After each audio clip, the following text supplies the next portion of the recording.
puis donc hier le matin, on a un peu plus poussé pour parler de la cartographie du cycle de vie d'un produit. Et on a eu des experts qui nous ont vraiment amplement parlé de la cartographie du cycle de vie du produit. Après, on a parlé de l'analyse du cycle de vie. Et on s'est dit que plus on monte, ça devient un peu plus coûteux. Ça demande plus de temps parce qu'il faut des données. Et il faut chiffrer ces données. Il faut des données vraiment fiables pour réaliser ces différentes analyses-là. Et on a vu les moteurs qui pouvaient donc pousser à faire la cartographie. Ça peut être demandé par une tierce partie pour entrer dans un marché, pour avoir accès à un certain marché. On peut nous demander on peut dire, celui à qui nous voulons, notre client peut demander cette analyse-là. Et il faudrait qu'on s'y allie. L'entreprise peut aussi volontairement décider de faire une cartographie parce qu'elle veut augmenter sa visibilité, sa crédibilité auprès des différents partenaires en améliorant sa façon de se comporter sur le plan de l'environnement. Donc après, on a attaqué dans le système de gestion de l'environnement. On a dit que c'est un système qui repose sur la norme ISO 14001. Et j'ai partagé dans le groupe hier soir cette norme-là, la norme ISO. Ça montre un peu les différents secteurs de l'entreprise ou alors de la structure de l'organisation que cette norme touche. Et on a dit que la norme ISO est basée sur la certification du système. C'était ça, non? Et non du produit. Et ça, pour donc implémenter, il faut se fixer, avoir une portée et les limites lesquelles on voudrait que cette norme-là puisse s'appliquer. Et on a vu aussi que le système de management environnemental permettait aux entreprises d'avoir aussi accès à un certain marché, parce que ça montre les efforts qu'ils ont faits ou alors qu'ils font sur le volet environnemental. Et c'est une amélioration continue, parce que quand on est certifié, on doit continuer à faire des actions, mener des actions. Et c'est là où on a parlé donc des modèles. Le modèle de planifier, faire, vérifier et agir. Planifier, faire, vérifier et agir. Donc ce sont les 4 grandes étapes lorsqu'on travaille dans le système de management. Et puis donc hier, on a vu en fin de soirée ou en fin de journée, on a parlé de la certification environnementale. C'était ça, non? Et on a dit que la certification environnementale, il y avait plusieurs types généralement 4 grands modèles. Il y a les certifications qui sont obligatoires et qui sont aussi données par la réglementation. C'était ça, non? Après, on a les certifications qui sont données par des tierces parties. Et on a ou alors les autodéclarations, parce qu'on ne peut pas appeler ça certification. Ou alors les réclamations, c'est les gens qui s'autodéclarent. Et on a dit que là, ça engageait vraiment la personne qui s'y faisait. Et on a les certifications liées donc aux produits lui-même. Et on a parlé hier aussi de la notion d'éco-blanchiment. Oui, on a dit que l'auto-blanchiment, c'est de faire des déclarations sur un produit, en fait, qui ne sont pas totalement vraies. C'est-à-dire, on donne une impression, alors qu'on ne représente pas vraiment tout cela. C'est-à-dire, peut-être si on représente sur une échelle 40, on dit que non, nous on vaut 80. Alors qu'on ne vaut pas les 80, on vaut 40 seulement. Et ça, on a parlé donc d'éco-blanchiment. Oui, donc, est-ce que quelqu'un voudrait aussi dire quelque chose qu'il a retenu hier? Madame Makwe, il y avait ta partie que tu devais nous dire. On a parlé hier donc de la certification des systèmes et l'acte. Et l'acte pour lequel une entreprise a été déclarée par un tiers décrédité, opté par un produit de service. Ok, donc la certification du système, c'est-à-dire c'est le système, c'est l'entreprise qui est certifiée. Quand tu as ton entreprise, il faut mettre ton entreprise dans les plateformes. Si tu as un employé, il faut l'assurer, tu paies tes taxes au niveau des finances pour être à jour. Ok, de manière simple, voilà ce que ça veut dire, Madame Makwe. On a la certification du système. Tu produis le tapioca, non? Par exemple, quand tu produis le tapioca, tu travailles avec des gens, tu as des employés, tu utilises des machines, tu consommes de l'eau, tu utilises l'énergie pour produire ton tapioca, tu vois. Donc, c'est comment est-ce que les employés que tu travailles avec eux, est-ce qu'ils sont formés sur certains aspects de l'entreprise? Ça va dans la gestion de la ressource humaine qui concerne ton entreprise. Est-ce que les équipements que tu utilises là sont conformes aux produits qui doivent sortir de ton entreprise? Tu vois? Est-ce que tu respectes les bonnes pratiques d'hygiène dans ton entreprise? Est-ce que quand on vient, on se rend compte que les choses sont vraiment rangées dans ton entreprise? Donc, quand tu as fait toutes ces choses-là, c'est le système de production et on te certifie. C'est ça la certification du système. Tu comprends? C'est-à-dire, ça montre que tu es organisé. Ton système de production est vraiment organisé. Tu es certifié système. Et ça, on utilise dans la norme ISO 14001. Maintenant, la certification produit, ça concerne uniquement le tapioca que tu produis. Maintenant, on regarde dans ton tapioca, on fait l'analyse. Est-ce que ton tapioca là, a les microbes? Est-ce que ton tapioca est bien sec comme ça doit être sec? Est-ce que les tailles, on a passé une norme, par exemple, au Gari qui dit que les tailles des pizzas là, peut-être, c'est de telle quantité. Est-ce que ton Gari respecte ça? C'est ça, donc, certification du produit. Oui. Tu comprends maintenant, Madame Makwe? Bien, merci beaucoup. Donc, aujourd'hui, ce matin, nous allons donc conclure avec la deuxième partie, la certification environnementale. Et là, nous allons donc parler du processus, comment lorsqu'on veut se certifier sur le plan environnemental, comment on s'y comporte. Et les opportunités aussi qu'avoir ces certifications peuvent nous donner. Et il faudra aussi comprendre que la certification peut être aussi bien pour les petites que pour les grandes entreprises. Donc, la démarche pour l'obtention de l'éco-certification en interne. Voilà, la première étape, c'est de déterminer le type de certification que vous voulez. Quelqu'un qui fait par exemple les pâtes alimentaires, parce qu'elle a vu qu'il y a son voisin du quartier qui a une certification en éco-logement et puis son site touristique marche bien, il a les visiteurs. Il dit que pardon, accompagne-moi, je veux aussi avoir l'éco-logement pour mes pâtes alimentaires. Vous voyez que ça ne cadre pas, non? Ça ne cadre pas. Donc on doit déterminer le type de certification qu'on souhaite avoir. Très bien. Deuxièmement, très bien, d'identifier l'écolabel qui apporte le meilleur rapport qualité-prix à votre entreprise. Il peut y avoir plusieurs organisations qui travaillent par exemple dans l'écologement, dans la certification écologement. Maintenant, c'est de voir, chacun a son standard, chacun regarde peut-être tous. S'il y a chacun des éléments de base qu'on regarde dans ça. Maintenant, chacun taxe en fonction de sa technologie ou alors de comment il est pointu sur ce qu'il fait.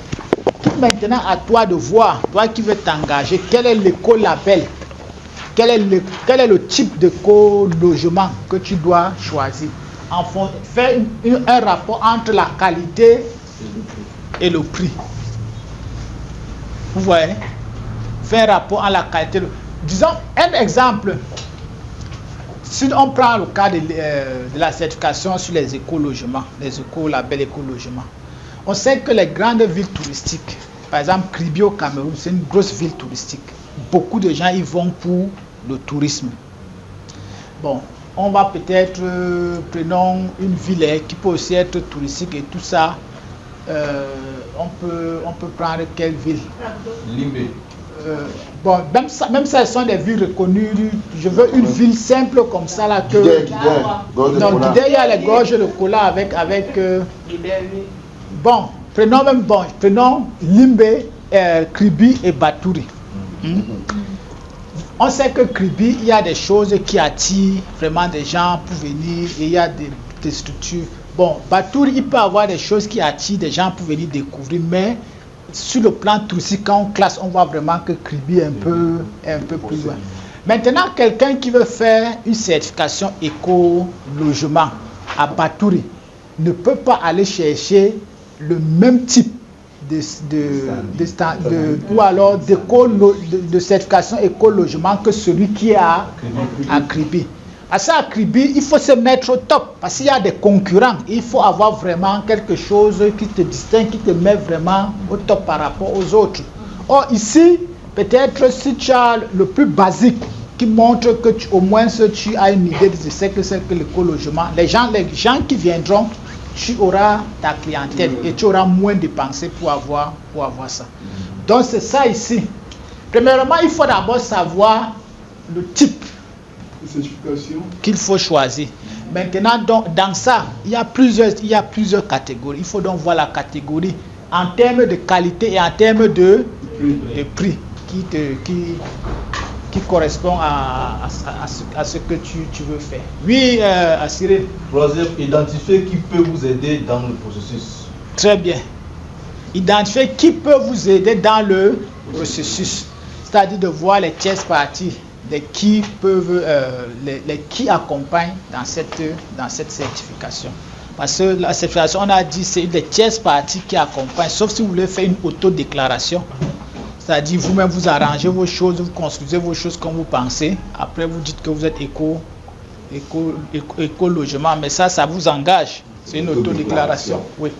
Donc, quatrièmement, assurer les ressources humaines et financières nécessaires pour mener à bien le processus. Voilà. Donc, comme Ali le disait, il faut des compétences. Parce que même si vous prenez un tiers, le tiers vous dit que ok, pour un éco-logement, voilà peut-être comment on va s'organiser. Il faudrait que tous les meubles que vous utilisez, peut-être que ça soit fait du bambou avec du rotin. Il faudrait que ce qui est utilisé, peut-être que ce soit des tissus tissés à la main. Il faudrait qu'à l'intérieur ce soit du coton, des choses comme ça. Il vous donne une liste des choses, mais c'est pas la tierce personne là qui viendra faire ça dans votre entreprise. Comment positionner, c'est pas lui il peut vous donner le plan, mais c'est pas lui qui viendra. Donc de toute façon, vous avez besoin de la ressource humaine qui comprend aussi ce que vous êtes en train de faire. Vous voyez? Par exemple, toi, tu sais que tu es en train de faire un éco-logement, tu prends les coques, peut-être des noix de coco là. On a taillé ça, c'est avec ça que tu dis qu'on sert peut-être la boisson ou le jus dans ta structure. Mais tu recrutes un employé qui te dit que chef, vraiment ça là c'est des choses archaïques, il nous faut les verres cassables. C'est-à-dire toi tu es en train, tout à fait, il ne comprend pas dans quelle logique toi tu es en train d'installer. Il te dit que c'est déjà, ça c'est pour le village, comment tu as, mets-nous les verres, les coupes là pour... Lui ne comprend pas ce que tu es en train de faire. Donc il faut former effectivement le personnel.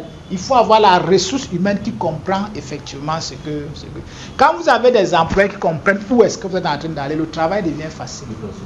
Très facile. Parce qu'ils deviennent même... Et là même, les gens s'inscrivent dans l'innovation. Parce que quand ils savent que notre objectif, c'est d'être vraiment comme ça. Donc, la personne peut même voir la façon de faire certaines choses.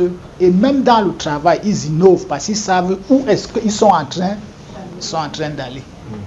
Et il faut mettre...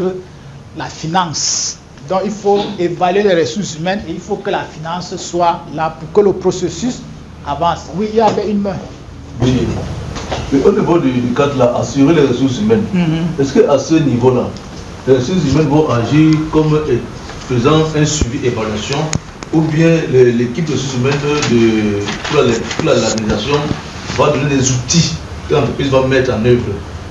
Non, ici, les ressources humaines, ici, comprenons ça, c'est le personnel, c'est-à-dire c'est les gens de l'entreprise qui vont apporter le changement avec toi.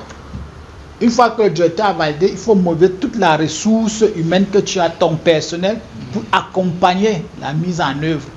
C'est que la tierce partie peut former des gens, leur dire voilà comment il faut faire. Mais l'action qui en fait le cœur, comme on a dit hier, c'est le personnel de l'entreprise qui apporte le changement. C'est bon? Est-ce que vous, quelqu'un a commencé à... C'est vrai que quand on fait là, il sait que personne n'a encore entamé la procédure. Madame Madiara. Qui allait déjà au centre Pasteur. Oui, elle a commencé à faire les analyses au centre Pasteur pour ses produits. Très bien. Est-ce que vous quel défi prévoyez-vous quand vous voyez tout ce qu'on dit là, en tant que petite entreprise, quels sont les défis que vous pouvez imaginer que ça peut se présenter à vous dans la démarche pour la certification de votre produit? Je vois les défis financiers. La finance. Madame Madiara a dit qu'il y a la finance, ça demande de l'argent.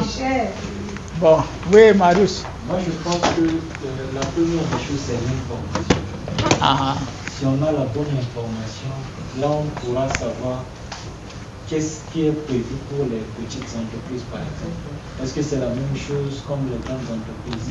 Quelle est la démarche qu'il faut au niveau de ces bureaux? Donc, avoir une proximité avec ce bureau-là serait déjà, je pense, une bonne chose. Ok, donc l'accès à l'information. Madame Madiara, tu peux nous aider à la lecture?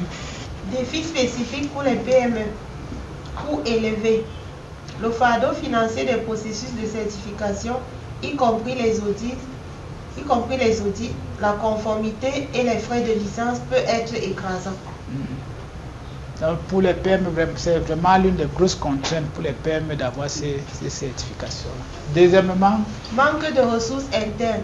Les PME manquent souvent de ressources internes, par exemple des équipes dédiées au développement durable pour gérer les processus complexes. Voilà, donc la question d'un personnel qualifié, les compétences.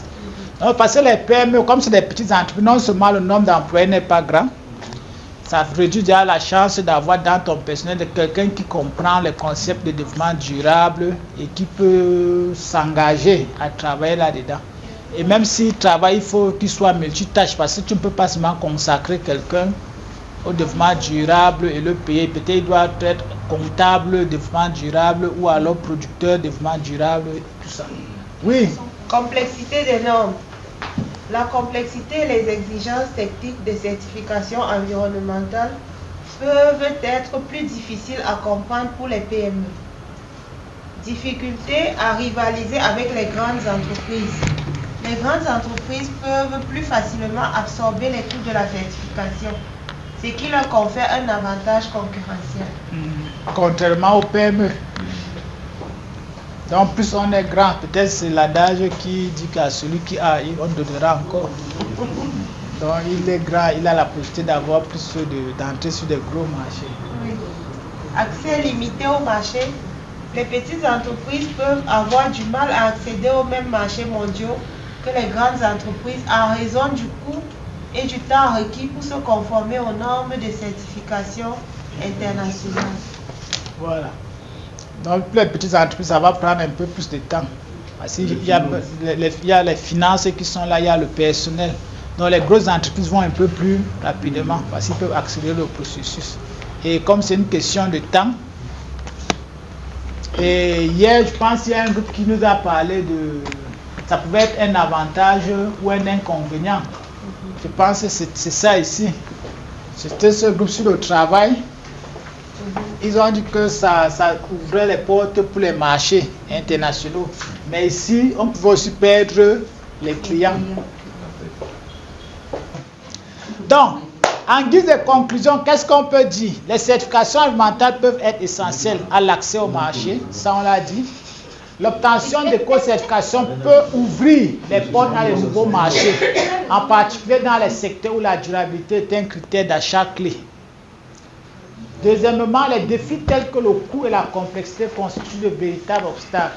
Les PME doivent décider ce qu'elles souhaitent communiquer et le coût, rapport coût-bénéfice de le faire.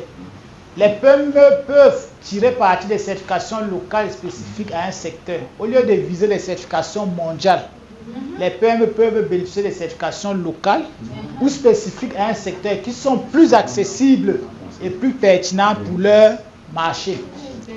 La collaboration est essentielle. Les PME peuvent bénéficier de partenariats avec de plus grandes entreprises des programmes gouvernementaux ou des associations industrielles pour partager le fardeau financier et technique des certifications. Donc, c'est qu'on parlait des associations industrielles. Il peut y avoir des associations qui travaillent peut-être dans l'aspect du recyclage et ils peuvent aider des petites entreprises. Donc, il y a des entreprises aussi, des associations qui luttent peut-être pour la réduction de la consommation énergétique. Et de telles entreprises peuvent aider, accompagner des PME à réduire leur consommation en énergie. Et si vous travaillez dans le réseau d'une grosse entreprise, disons que vous êtes sous-traitant pour une grosse entreprise, vous fournissez, disons peut-être, on va prendre quel exemple?